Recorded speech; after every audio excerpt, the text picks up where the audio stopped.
Pakistan stock exchange में आय भौचाल आ गया है। ट्रंप टैरिफ ने दुनिया भर के स्टॉक मार्केट की तरह पाकिस्तानी बाजार हिस्से में भी तबाही मचा दी। कारोबारी हफ्ते के पहले ही दिन स्टॉक मार्केट में 6000 से ज्यादा पॉइंट्स की कमी देखी जा रही है।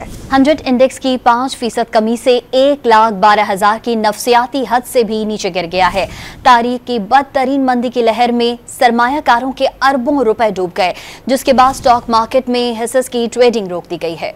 पाकिस्तान स्टॉक एक्सचेंज में आय भौचाल आ गया है। ट्रंप टैरिफ ने दुनिया भर के स्टॉक मार्केट की तरह पाकिस्तानी बाजार हिस्से में भी तबाही मचा दी। कारोबारी हफ्ते के पहले ही दिन स्टॉक मार्केट में 6000 से ज्यादा पॉइंट्स की कमी देखी जा रही है।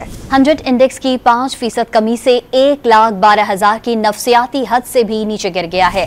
तारीख की बदतरीन मंदी की लहर में सरमायाकारों के अरबों रुपए डूब गए, जिसके बाद स्टॉक मार्केट में हिस्सेस की ट्रेडिंग रोक दी गई है।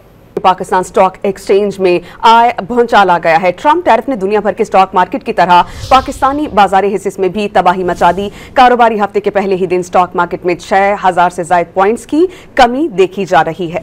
100 इंडेक्स की 5% कमी से 1,12,000 की नफसियाती हद से भी नीचे गिर गया है। तारीख की बदतरीन मंदी की लहर में सरमायाकारों के अरबों रुपए डूब गए, जिसके बाद स्टॉक मार्केट में हिस्सेस की ट्रेडिंग रोक दी गई है।